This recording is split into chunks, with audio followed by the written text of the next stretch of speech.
Hello movie lovers. Arjun was son of Vyjayanthi తల్లి ప్రేమను విలన్గా మారిన కొడుకు కథ. నందమూరి కళ్యాణరామ్, విజయశాంతి ప్రధాన పాత్రలు నటించిన ఈ సినిమా ఒక తల్లి కొడుకుల మధ్య బంధాన్ని తెలిసే కథనం సినిమా. కానీ డీప్ ఎమోషన్లో చెప్పిన ప్రయత్నం ప్రదీప్ బాగా తెరకెక్కించారు ఈ సినిమా. ఈ సినిమా బ్లాక్ బస్టర్ పక్క. ప్రదీప్ చిలుకూరి దర్శకత్వంలో వచ్చిన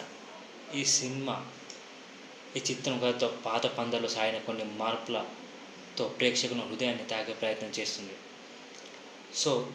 కథలోకి వెళ్తే, విజయశాంతి పోషించిన వైజయంతి పాత్ర ఒక నిజాయితీ గల పోలీస్ ఆఫీసర్ అని చెప్పాలి.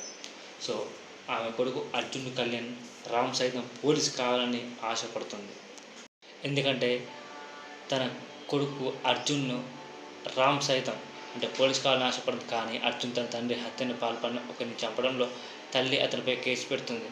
తల్లి తనకు ఇప్పటికీ కంటి రెప్పల్లా కాపాడడంతో ఈసారి దూరం పెట్టడంతో అర్జున్ వైజాగ్లో ఒక రౌడీగా మారిపోతాడు. అక్కడ తన భార్యతో కలిసి ఒక సాధారణ జీవితం సాగిస్తాడు.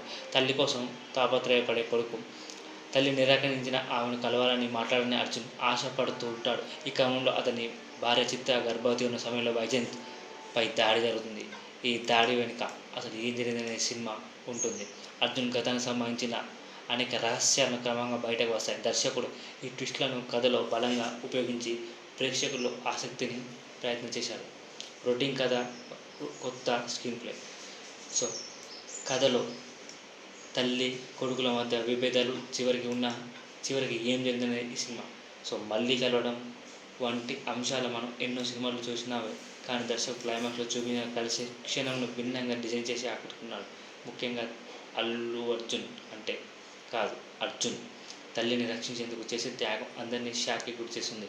ఇది చూసిన తర్వాత ఈ ఆలోచన ఎలా వచ్చిందో అనిపించేలా ఉంటుంది.